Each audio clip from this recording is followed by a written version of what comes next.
Hello बच्चों, welcome back to my channel. I hope आप सभी लोग अच्छे और स्वस्थ होंगे। तो बच्चों, आज हम डिस्कस करेंगे केमिस्ट्री में केमिकल काइनेटिक्स वाले टॉपिक में से सीबीएसई के बोर्ड एग्जाम में जो पीवाईक्यू क्वेश्चन थे केस बेस्ड पर, उनको आज हम डिस्कस करेंगे। तो यहाँ पे हमारे कुछ पैराग्राफ दिए होते हैं, उनको रीड करके उसमें से कुछ क्वेश्चन पूछे जाते हैं, तो उन सभी को बोलते हैं केस बेस्ड क्वेश्चन। तो उन सभी को आज के लेक्चर में हम डिस्कस करेंगे। तो यह लेक्चर हमारे जो अपकमिंग बोर्ड एग्जाम का पेपर है 27 फरवरी को, उसके लिए मोस्ट इंपॉर्टेंट है। तो आप सभी लोग इस लेक्चर को ध्यानपूर्वक देखें। तो आइए डिस्कस करते हैं आज के फर्स्ट केस बेस्ड पैराग्राफ को। तो यहाँ पे हमको एक पैराग्राफ दिया गया है और इससे यहाँ पे देखो टोटल 5 मार्क्स का है, ये टोटल 5 मार्क्स का है। तो इस पैराग्राफ को पहले केयरफुली रीड करें, उसके बाद ही इन क्वेश्चनों के सॉल्यूशन को ध्यानपूर्वक देखें। तो आइए डिस्कस करते हैं। सबसे पहले इस पैराग्राफ को रीड करते हैं। तो यहाँ पे सबसे पहले बोला, देखो, the rate law for a chemical reaction relate the reaction rate with the concentration और partial pressure of the reactant. जो हमारा रेट लॉ होता है, जो सपोज यहाँ पे हमारी कोई रिएक्शन है, एक मिनट, सपोज यहाँ पे हमारी कोई रिएक्शन है,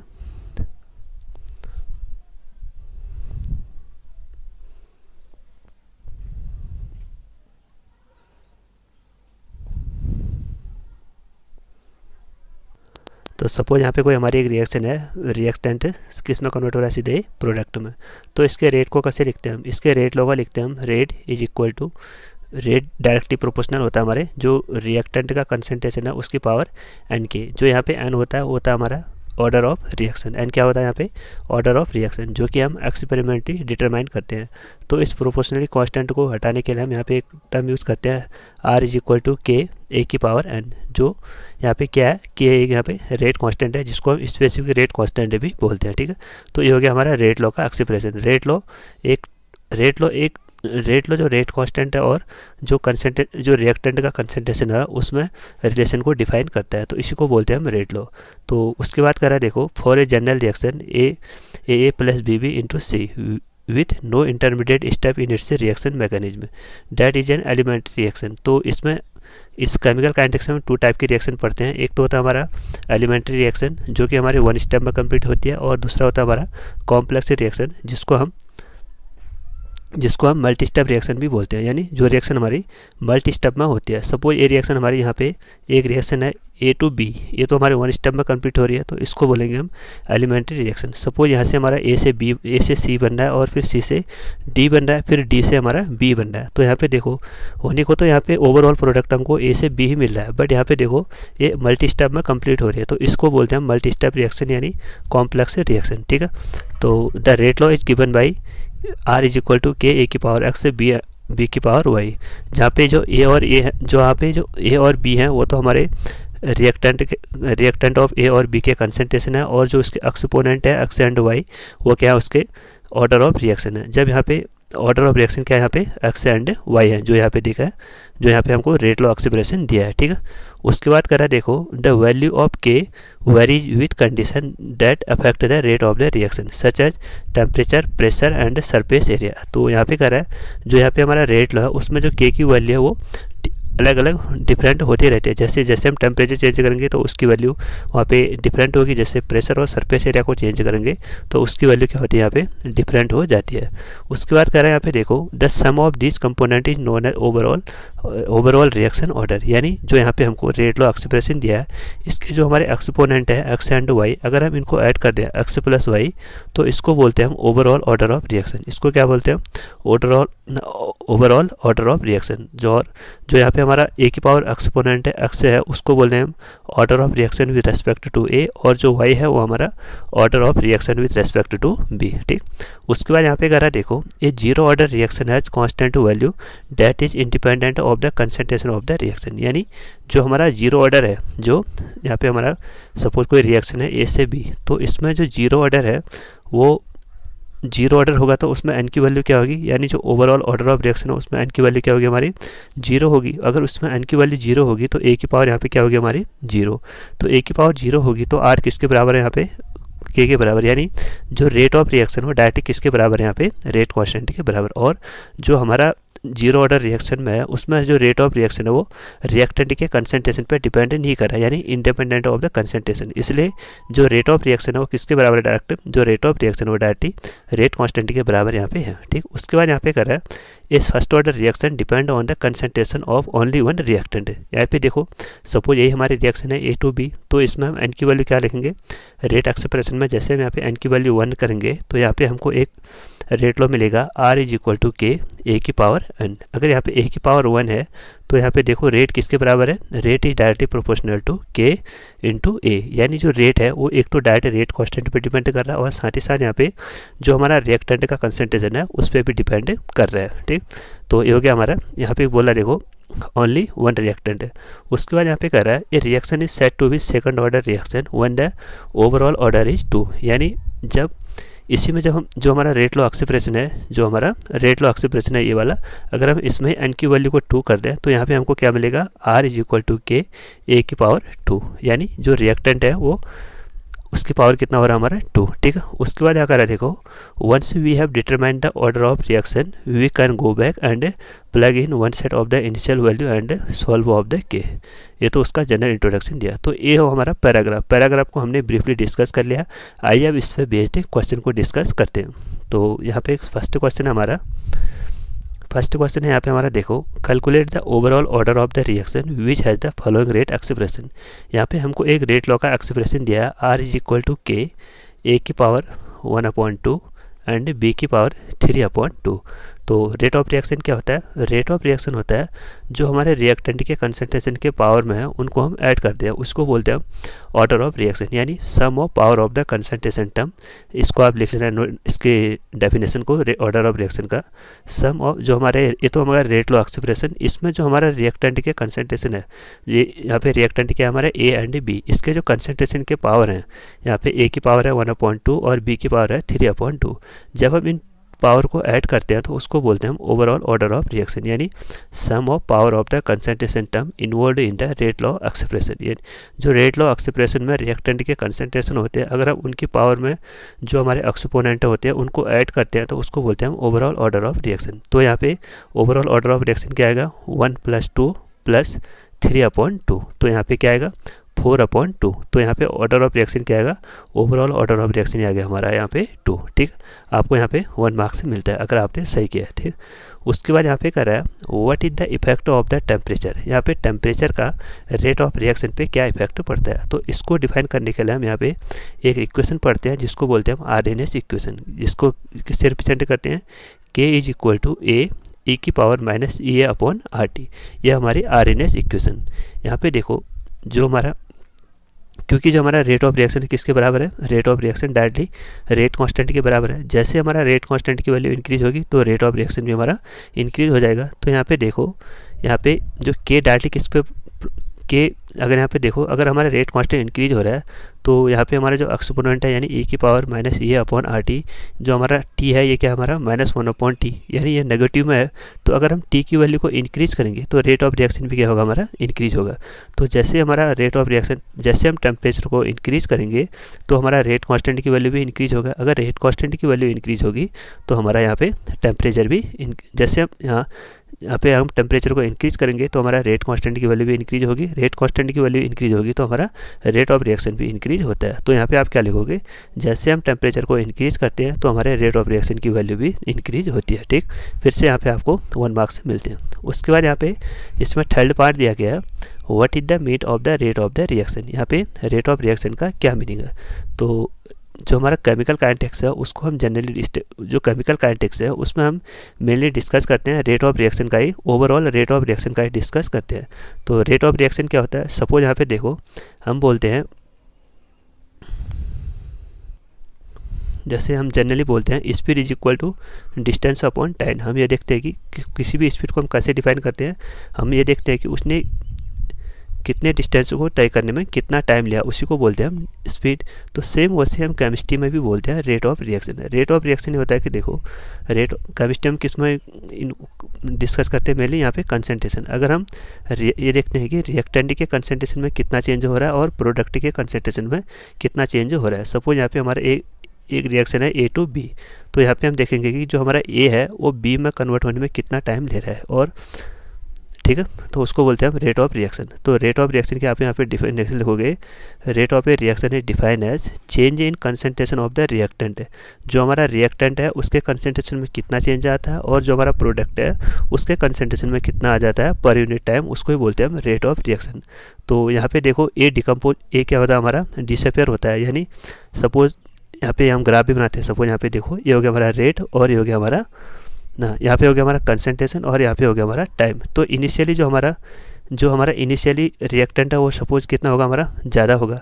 अगर ज़्यादा होगा तो धीरे धीरे क्या होगा, टाइम के साथ क्या होगा हमारा डिक्रीज होगा। अगर टाइम के साथ डिक्रीज होगा तो यहाँ पे वैल्यू क्या होगा, ग्राफ क्या होगा हमारा डिक्रीज होगा। और जो हमारा प्रोडक्ट है, प्रोडक्ट हमारा इनिशियली क्या हमारा जीरो, प्रोडक्ट क्या हमारा इनिशियली जीरो। तो जैसे टाइम के साथ इंक्रीज होगा तो प्रोडक्ट की वैल्यू क्या होगी हमारी इंक्रीज। तो ये हो गया हमारा, ये तो हो गया हमारा रिएक्टेंट का ग्राफ, और ये हो गया हमारा प्रोडक्ट का ग्राफ। तो यहाँ पे इनिशियली क्या है, इनिशियली जो हमारा रिएक्टेंट होता है ज़्यादा अमाउंट में होता है, तो धीरे धीरे टाइम के साथ वो डिक्रीज होता है। और जो हमारा प्रोडक्ट होता है वो इनिशियली जीरो अमाउंट में होता है, जैसे जैसे टाइम इंक्रीज होता है तो प्रोडक्ट की वैल्यू इंक्रीज हो जाती है। जो रिएक्टेंट है वो सीधे प्रोडक्ट में कन्वर्ट हो जाता है। तो यहाँ पे आप क्या लिखोगे, rate of a reaction change in concentration of the reactant पर यूनिट टाइम, उसको बोलते हैं हम रेट ऑफ रिएक्शन। या आप इसको भी लिख सकते हो, rate of a reaction is defined as one the change in concentration of the reactant और change in concentration of the product per unit time. यानी यहाँ पे जो रिएक्टेंट है उसका कंसंट्रेशन तो डिक्रीज होगा, और जो प्रोडक्ट है उसका कंसंट्रेशन यहाँ पे इंक्रीज होता है। उसके बाद यहाँ पे देखो दो न्यूमेरिकल दिए गए हैं, यहाँ पे हमको दो न्यूमेरिकल दिए गए हैं, उनको आइए डिस्कस करते हैं। तो इस वाले टॉपिक से जो हमारे जितने भी हमारे फिजिकल टॉपिक के क्वेश्चन हैं, जो हमारे फिजिकल टॉपिक है यहाँ पे उससे रिलेटेड जो भी क्वेश्चन आते हैं उसमें एक ना एक तो न्यूमेरिकल अवश्य पूछा जाता है। तो आप सभी लोग ज़्यादा से ज़्यादा न्यूमेरिकल क्वेश्चन है उनकी प्रैक्टिस करें।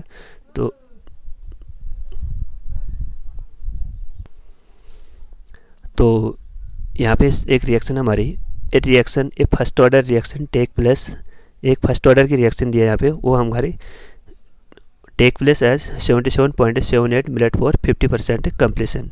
50% कंप्लीशन यानी उसका टी हाफ है, जो हमको टी हाफ की वैल्यू दी है यहाँ पे। टी हाफ की वैल्यू यहाँ पे क्या दी है, टी हाफ की वैल्यू दिया है यहाँ पे, T half is equal to 77.78। यहाँ पे टी हाफ की वैल्यू यहाँ पे हमको ए दी गई है। यानी यहाँ से हमको क्या निकालेंगे हम, अगर हमको यहाँ पे टी हाफ की वैल्यू दिया है तो यहाँ से हम क्या निकालेंगे, के की वैल्यू को निकालेंगे। तो for first order reaction T half और रेट कांस्टेंट में क्या रिलेशन होता है, T half is directly proportional to 0.693 upon K, 0.693 upon के। तो यहाँ से हम के की वैल्यू को निकालेंगे, तो K is equal to 0.693 upon के, ना 693 अपॉन टी हाफ। तो जब हम इसकी वैल्यू को पुटअप करेंगे यहाँ पे, तो K is equal to 0.693 upon T half की वैल्यू क्या है यहाँ पे, टी हाफ की वैल्यू यहाँ पे 77.78। तो यहाँ से हमको के की वैल्यू मिल जाएगी, के इज इक्वल टू जब हम इसको सॉल्व करेंगे तो इसकी वैल्यू आती है यहाँ पे 0.0089 पर मिनट, ठीक है। तो यहाँ पे इसकी वैल्यू कितनी आती है हमारी, 0.0089 वैल्यू यहाँ पे इसकी आती है। तो यहाँ से हमको के की वैल्यू निकाल ली हमने, ठीक। उसके बाद उसमें सेकंड पार्ट बोला है, यहाँ पे तो अभी आपका फर्स्ट पार्ट हुआ। उसके बाद यहाँ पे कर रहा है calculation the time required for the 30% completion of this reaction. यहाँ पे हमको फिर से टाइम निकालना फर्स्ट ऑर्डर के रेस्पेक्ट में। यहाँ पे हमको लॉग की वैल्यू भी अलग अलग यहाँ पे दी गई है। तो यहाँ पे देखो रिएक्शन बोला 30% कंप्लीट होगी। सपोज हमारा रिएक्शन इनिशियली 100% था, तो उसमें से 30% कंप्लीट हो गया, तो फाइनल कितना बचा हमारा 70%, यानी 100 माइनस 30 इज इक्वल टू 70% यहाँ पे हमारा रिमेन है। तो इससे हम ये बोल सकते हैं कि जो हमारा इनिशियल कंसंट्रेशन था वो तो हमारा 100 था, और जो हमारा फाइनल कंसंट्रेशन है आफ्टर टाइम टी, तो वो कितना हमारा 70%। तो यहाँ पे हम integrated rate law, first order का जो हमारा इंटीग्रेटेड रेट लॉ इक्वेशन है उसको यहाँ पे अप्लाई करेंगे। तो इंटीग्रेटेड रेट लॉ क्या हमारा, K is equal to 2.303 upon T log A naught upon A T. तो यहाँ पे देखो जो हमारा ए नॉट है वो तो हमारा इनिशियल कंसंट्रेशन है रिएक्टेंट का, ये तो हमारा इनिशियल कंसंट्रेशन है, और जो हमारा एटी है ये हमारा फाइनल कंसंट्रेशन है, ठीक है, ये हमारा फाइनल कंसंट्रेशन है। तो और यहाँ पे हमको पूछ रहा है टाइम। यहाँ पे हमको क्या पूछ रहा है, टाइम। तो यहाँ से हमने के की वैल्यू को फाइंड आउट कर लिया है, जो कि हमारे के की वैल्यू है 0.0089। इसकी वैल्यू को हम वहाँ पे पुट करेंगे और यहाँ से हमको टाइम, यहाँ से हम इसका टाइम को फाइंड आउट कर लेंगे, ठीक है। तो तो यहाँ पे हमको दिया है ए नॉट की वैल्यू क्या दी है, यहाँ पे ए नॉट की वैल्यू यहाँ पे 100 दिया है। अगर आपको रिएक्शन में कहीं भी परसेंटेज वाला क्वेश्चन आता है तो वहाँ पे आप इनिशियली कंसंट्रेशन को 100 मान के चलें, ठीक है। उसके बाद यहाँ पे फाइनल कंसंट्रेशन कितना दिया है, यहाँ पे वो बोल रहा है कि जो 30% यानी जो 100 था उसमें से 30% कंप्लीट हो गई है। अगर 30% कंप्लीट होगी तो बची कितनी, बची यहाँ पे 70%। तो यहाँ पे ए नॉट की वैल्यू कितनी आ गई हमारी, ए नॉट की वैल्यू यहाँ पे 70 आ गई। और के की वैल्यू क्या है हमारी, के की वैल्यू है हमारी 0.089 पर मिनट, ठीक है। और अब हम यहाँ से अब हम यहाँ से टी की वैल्यू को इजीली फाइंड आउट कर देंगे। तो T is equal to 2.303 upon, अब इसको हम यहाँ पे क्रॉस करेंगे तो टी यहाँ पे आ जाएगा हमारा और के यहाँ पे आ जाएगा। तो यहाँ पे के की वैल्यू क्या है, के की वैल्यू यहाँ पे 0.089 इंटू लॉग 100, क्योंकि यहाँ पे इनिशियली कंसंट्रेशन कितना है हमारा 100, उसके बाद फाइनल कितना है यहाँ पे 70। तो 0 से 0 कैंसिल, तो T is equal to 2.303 0.089 into log 10 upon 7। तो T is equal to 2.303 upon 0.089 into log इसको हम कैसे लिखेंगे, सपोज हमारा लॉग ए अपॉन बी है तो इसके हम इसको लिखते हैं हम लॉग ए माइनस लॉग बी।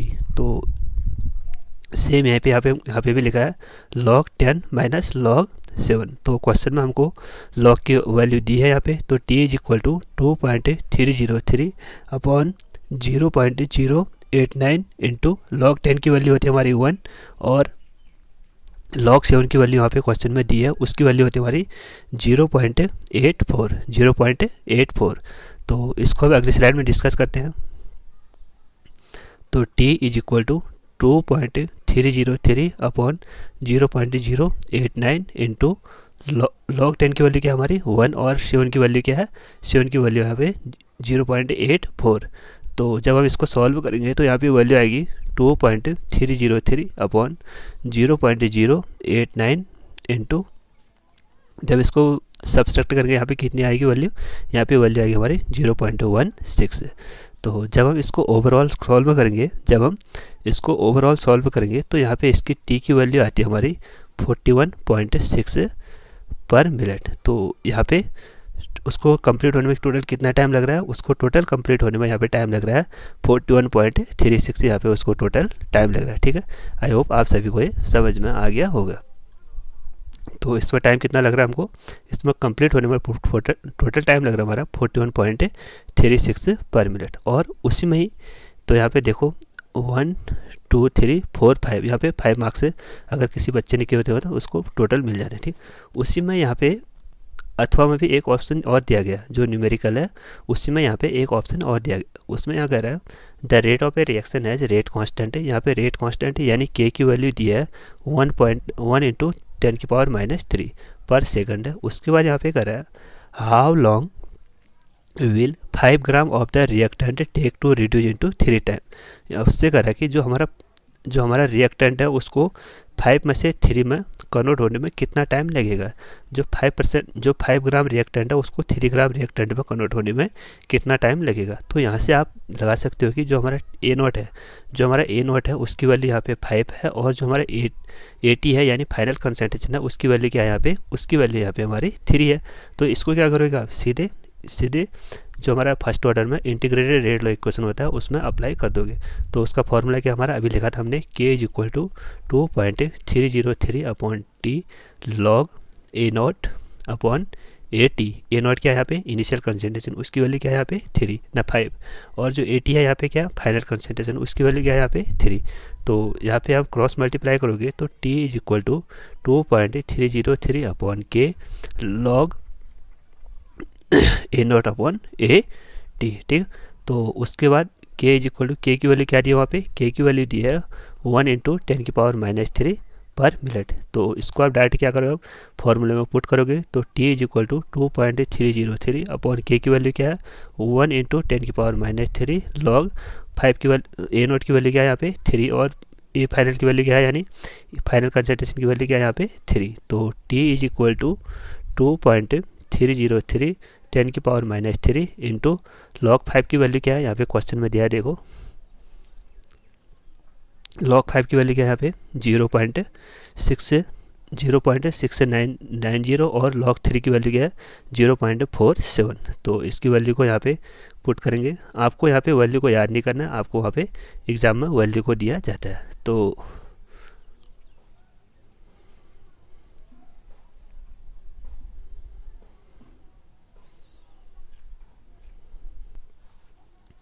log 5 की वैल्यू क्या रही है वहाँ पे, log 5 की वैल्यू होती है हमारी 0.6990 माइनस और log 3 की वैल्यू क्या है, log 3 की वैल्यू होती है यहाँ पे 0.47। तो यहाँ पे फिर से वही कंडीशन आ गई, देखो log a upon B is equal to log a minus log b, ठीक।